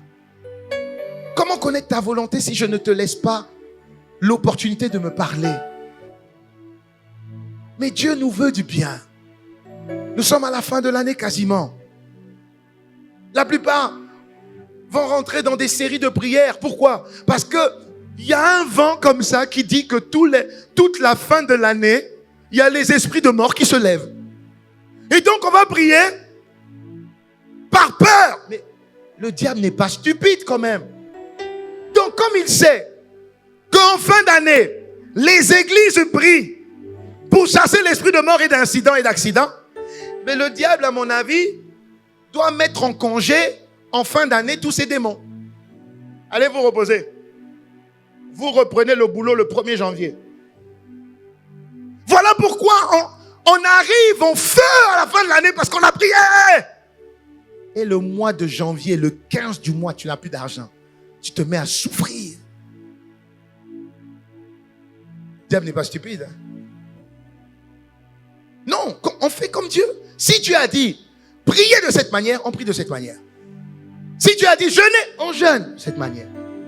Pourquoi? On suit l'orientation de Dieu. Parce qu'on peut faire beaucoup de choses. Je vous en supplie, on peut faire beaucoup de choses. Et Dieu n'est pas derrière. Donc ce qui va nous sauver, c'est toujours remonter vers Dieu. Pour connaître sa volonté. Toujours, autant que possible. On remonte vers Dieu. Parce que je ne veux pas que toi ni moi on vienne en dire, Seigneur, on a fait beaucoup de choses en ton nom. On a guéri les malades en ton nom. On a ressuscité les morts en ton nom. Regarde les œuvres qu'on a fait. Regarde les œuvres qu'on a fait. Regarde. Nous avons annoncé le message du royaume en ton nom. Nous avons chassé les démons. Et on a fait beaucoup de miracles. Et regarde ce que Jésus dit. Il dit, va à la suite, il dit, au jour du jugement, voilà, cependant, il me faudra leur déclarer. Donc je serai obligé de leur dire clairement, je ne vous ai jamais connu. Vos actes sont mauvais. Mais Seigneur, comment nos actes sont mauvais? On a prêché la parole. Comment c'est mauvais? On a fait des miracles. Comment c'est mauvais? Je ne vous ai pas dit de faire ça comme ça. Mais je ne vous ai pas dit de faire ça de cette manière. Ils sont contraires à la loi. Mais on a dit, allez prêcher le royaume. Oui, c'est ce que ma loi dit. Mais vous n'avez pas entendu ma voix. Ma voix donne du poids à la loi. Et comme vous avez mis la loi sans la voix, allez-vous-en. Ah, Dieu. Est-ce que j'ai parlé à quelqu'un? Est-ce que j'ai parlé à quelqu'un? Alors le constat est celui-ci. Jeune ou moins jeune, femme, homme, célibataire ou marié, étudiant ou en recherche d'emploi, salarié ou entrepreneur, pasteur ou fidèle. Nous tous, on doit apprendre à monter pour entendre Dieu. Pour nous et pour ceux qui sont en dessous de nous. Que le Seigneur bénisse sa parole. Que le Seigneur bénisse sa parole. Que le Seigneur bénisse sa parole. Que le Seigneur bénisse sa parole. Amen. Que le Seigneur bénisse sa parole. Nous aurons soit 72 heures, comme on a fait, soit 48 heures, comme on a fait, soit 24 heures, comme on a fait. Ce qui est sûr, c'est que quand on aura ces plateformes, je nous en supplie, rentrons dedans à fond et apprenons à aller là-haut. Amen. Voilà pourquoi c'est ce qui va nous distinguer. Même en période de Covid, ça va nous distinguer. Et je bénis Dieu pour notre père et apôtre, le pasteur Yvan, parce que c'est en écoutant la voix de Dieu que ICC a pu traverser le Covid dans la prospérité. Tu te rends compte que ICC est devenu encore plus riche, était encore plus béni pendant le Covid. C'est incroyable, hein? Alors que beaucoup d'églises ont fermé. Pourquoi? Dieu lui avait déjà dit qu'il fallait qu'il mette en place. On ne savait pas qu'un Covid comme ça allait paralyser le monde pendant 2 ans. Aucun prophète n'avait pu dire ça. Aucun. Et parce que gloire à Dieu, vraiment merci Seigneur. Et prions pour lui, merci Seigneur. Que notre Moïse ait entendu et qu'il nous a dit, et nous on a dit, ok, chef, faisons seulement. Alléluia. Et la grâce de la tête, c'est la même grâce qu'il y a sur nous tous. C'est la même grâce qu'il y a sur toi, ne t'inquiète pas. Dieu ne fait exception de personne. C'est la même grâce qui coule, c'est la même grâce qui coule, c'est la même grâce qui coule. Est-ce qu'on peut acclamer, donner gloire à Dieu? On connaît l'importance de l'acclamation. On connaît l'importance de l'acclamation. On connaît l'importance de l'acclamation. On connaît l'importance des actions de grâce. On connaît l'importance de l'acclamation. Et on connaît l'importance de l'acclamation. Oh, tu ne pourras plus être arrêté. Tu ne pourras plus être freiné. Tu ne pourras plus être stoppé. Tu as les outils qui te permettent de monter à la montagne de la rencontre pour entendre la voix de Dieu, pour entendre la voix de Dieu et pour recevoir la vie, là où il y a la mort et la dévastation et les catastrophes autour de toi. Oh oui, la Bible dit, c'est vrai, là dans Ésaïe 60, verset 1 au verset 3, il dit, c'est vrai, c'est vrai, c'est vrai. Il dit, lève-toi, lève-toi, ça veut dire monte, monte. Ésaïe 60, verset 3, il dit, monte, lève-toi, ça veut dire monte, monte, monte. 1, verset 1. Ésaïe 60, verset 1 d'abord. Il dit, monte, brille, brille, car ta lumière arrive et la gloire de l'Éternel se lève sur toi. Je vois ça dans ta vie dans le nom de Jésus. Je vois ça dans ma vie dans le nom de Jésus. Le verset 2 dit, regarde, il dit, les ténèbres en recouvrent la terre et l'obscurité profonde enveloppe les peuples. Mais sur toi l'Éternel se lève, sur toi sa gloire apparaît. Verset 3, il dit, des nations vont marcher à ta lumière et les rois à la clarté de tes rayons. Ça signifie que tu as reçu une lumière qu'il n'y a pas dans ce monde. Mais tu l'as trouvé où? Tu as reçu un rayonnement que tu n'as pas dans ce monde. Mais tu l'as trouvé où? La seule personne qui a été impactée d'un rayonnement, c'est Moïse. Qu'est-ce qui s'est passé? Quand il est monté en haut et quand il est redescendu, la Bible dit son visage était rayonnant. Je vois ton visage rayonnant au nom de Jésus. Je vois ton visage rayonnant au nom de Jésus. Oh, je vois ton visage rayonnant au nom de Jésus. Merci Seigneur. Merci Seigneur. Merci Seigneur. Si je me tais, oh, j'apprendrai à écouter la voix du bon berger. Quand je l'entends, je comprends, oh, je comprends qu'il a payé pour ma liberté. Et quand je t'ouvre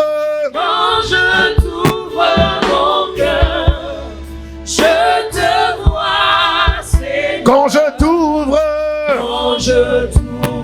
mon cœur, je t'entends me parler. et ta loi Dans mon cœur, toujours de et ta vie à chaque coule comme un torrent. Sans micro. Quand je t'ouvre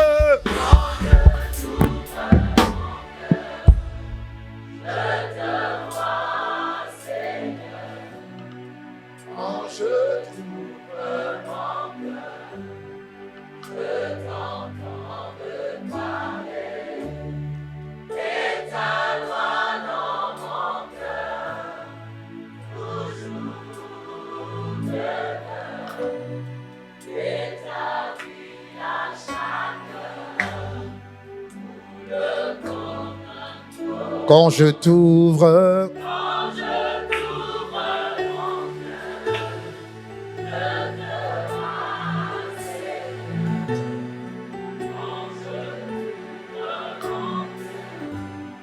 je t'entends me parler et ta voix dans mon cœur toujours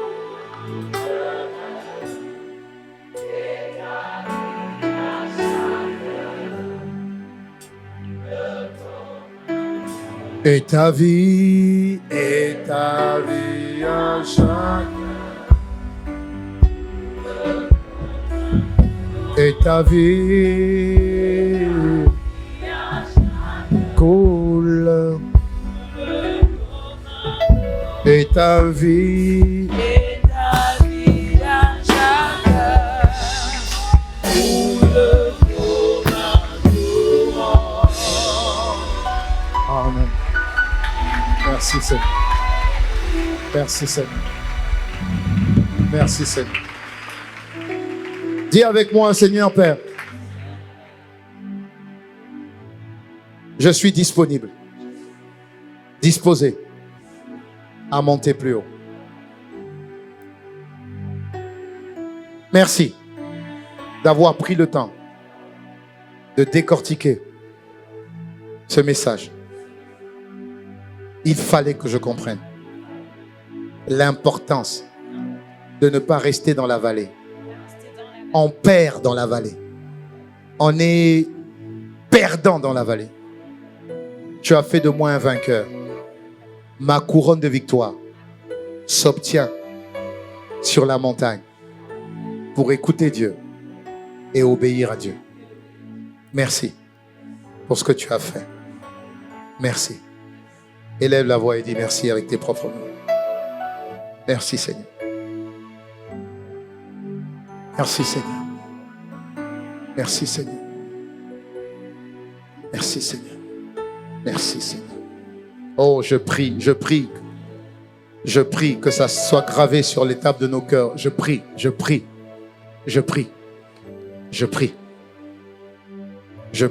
Seigneur, je prie. Fais-nous du bien, je prie.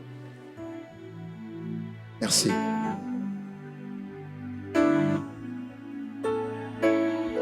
Avant que je puisse clôturer ce culte, je voudrais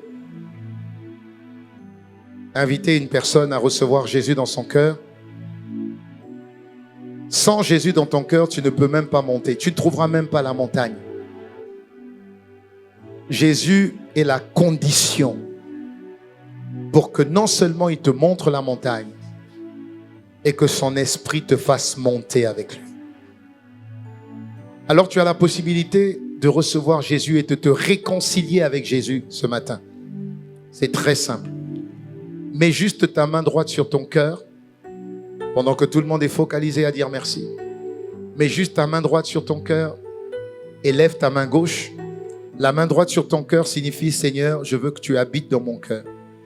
Et la main gauche levée signifie Seigneur, prends-moi par la main. Pendant que tu le fais, tu vas répéter cette prière avec moi et l'Église va t'accompagner dans cette confession. Disons ensemble, Seigneur Père, je veux monter, mais je n'ai pas Jésus dans mon cœur. Je me suis détourné de Jésus. Alors je demande pardon sur la manière dont j'ai mené ma vie. Jésus, je t'ouvre mon cœur. Habite en moi. Ma main droite sur mon cœur signifie viens prendre la première place et toute la place. Ma main gauche levée signifie prends-moi par la main et conduis-moi sur la montagne des rencontres pour entendre ta voix et la mettre en pratique. À partir de maintenant et de cette prière, fais de moi un victorieux dans cette vie. Je te fais confiance. J'ai foi en toi. Et je demeurerai obéissant jusqu'à la fin. Merci Père d'avoir fait de moi ton enfant. Avec action de grâce. Au nom de Jésus. Amen. Gloire à Jésus, on peut acclamer le Seigneur. Merci pour ce culte. Et merci.